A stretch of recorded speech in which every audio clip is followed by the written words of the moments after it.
Breakfast with Cobb Colvin. Trickstar Radio. Just gone 33 minutes past 8 here, Trickstar Radio. That one is our track of the week from Afroquoy. That one is entitled Acid Attack. How are you feeling about that one, Dakota? Yeah, it was very, very nice. I think that's a lovely way to start the day if you're just waking up. It's very, very colourful, isn't it? There's just so much going on, so many like different layers. Such a nice fusion of different genres as well. Definitely. I think it's something, it's a sort of sound that I'm absolutely in love with at the minute. That very much, just full of percussion, full of energy, full of like nice vocal harmonies in there as well. And super indie as well, like super cool. Indie, really nice. So let's talk about something which I'm very, very keen to kind of get into, because it's obviously something near enough every musician and every kind of music industry head is currently having to kind of get their head around, which is of course social media, primarily Instagram and Twitter and stuff like this. So we want to kind of look through it. Like, you have quite like a unique presence on these. Every post you put up seems to be quite like specific, and you kind of like put a lot of thought into the layout, and everything has like this sort of template going around it. Is this something you've kind of always done, or is it like a moderately recent thing? No, I started doing that last year. Just because for me, I don't know how to use Twitter. I don't use Facebook anymore, so for me, Instagram is where you'll find me. So yeah, when I was younger, I used to really enjoy designing websites, which I still do now. I did my own website too. But when I was looking at my Instagram, because I was kind of like, I don't use any of these other platforms, so I want to make sure that this platform it represents me well. So I had the idea of making my profile look like a website. Okay. So I like to change my themes a lot. So yeah, I just found a theme that I liked that looked like a button, and yes, I just changed the whole thing. So when you click on it now, it's like you're clicking on a button and then you go into like different web pages. And this is it's quite a unique. It's a unique concept as well. Yeah. Like, is this something when you kind of came up with it? Did you kind of sit down and work loads of stuff out with it, or is it something that's just kind of developed over time? No, I was actually because I used to have a bedroom that was completely covered in Polaroids. There was one wall that was literally tiles and tiles of Polaroids, and I looked and I thought, oh, that looks quite cool. And I thought, could I do something like an Instagram layout with that? And then I just found these boxes. I was like, oh, that looks really cool. And I was tired of changing my theme all the time. I'm very OCD with things. If it doesn't all look the same, I don't want it. Do you know what I mean?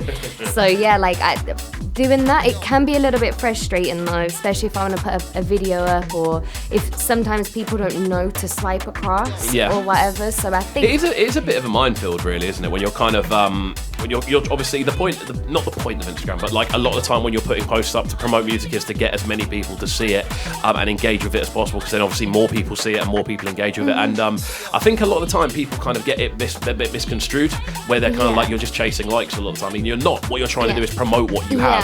And there's quite a big difference between the two a lot of the time. Like, do you find yourself on Instagram quite often? I'm always on Instagram. It's awful. when you say always though, are you always on there kind of like looking at, like, obviously you're not on there just like looking through stats and stuff, are you just using it as like a member of the general public, or? Yeah, it's a bit of both really. I mean, like everybody, I love to procrastinate, like but also at the same time I am looking at hashtags. I am just making sure I'm generally kind of engaging with people.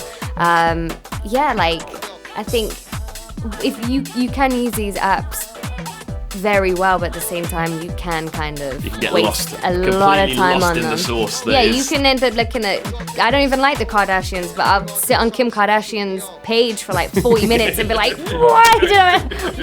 It happens, the rabbit hole. It's always become, I think Instagram specifically as well, like, I mean, I'm not even going to talk about TikTok because that's something that I don't understand. I've never used it. I don't know what it is. It's, for me, what it is, it's an advert that pops up on Instagram between stories. That's what TikTok is to me. Okay. But apparently when you go and look at like the stats on it, like new users get like 3,000 profile views in the first like week and stuff like that. Like there's just so many people on it out of nowhere. But I don't really, for me it's almost like Instagram for a younger generation, and I thought Instagram was like for the younger generation. Yeah. Because I don't know when that switch happened. I don't remember when it went from Facebook to Instagram being the main thing. Yeah, I think it kind of went Facebook to Twitter, and then Twitter kind of was alongside Instagram. Do you use Twitter much? I don't know how to use Twitter. There's a profile there. Yeah. You can follow that if you wish. It's DKTASIXX. But I mean, I don't understand what order to read things in, and to be honest, I just find there's so many memes on there that I mean, I don't follow any meme pages anymore. I'm on it exclusively for the memes. That's pretty much why I'm on it, for memes and to moan about football. They're like I'm the two trying to avoid both those things. So. Okay. Right, then probably but best just stay clear or just unfollow me. Like one I just like looking at pretty things on Instagram. Cool. So we've got we're going to run through a couple more tunes before we do finish up today. But I want to just grab like one little bit of advice, if possible. Sure. So what would you say to someone who's trying to like stand out on Instagram specifically? What would your advice be? Just the toughest question I could possibly ask. Like, there is such a thing as oversaturation, you know, like I try not to post like a million videos of me singing because I find the more that I post, the less engagement it will have. So just try and make sure that your posts are one, standing out from what other people are doing, and don't overdo it. It's all about balance. Everything in life is about balance. There's quite a bizarre theory I've seen on Instagram, which is you post a lot to gain followers and then you post little to gain traction. Mm-hmm. which is something which I've been experimenting with. It actually does, which to an extent does work, but it depends what sort of stage. It's almost like bulking to an extent, because you're kind of like going bulking then cutting then bulking then cutting. But when you're like doing it, it's very much dependent on what you're trying to achieve at the time. I think as well, like honestly, I hate hashtags. I really do, but they're on all of my photos. Yeah. Like it's almost like unavoidable. Yeah, I mean, I've not used them, and then I had a lot of people being like, "Why aren't you using them? Like they're so good," and you do get a lot of engagement from them. Algorithms, I don't want to talk about.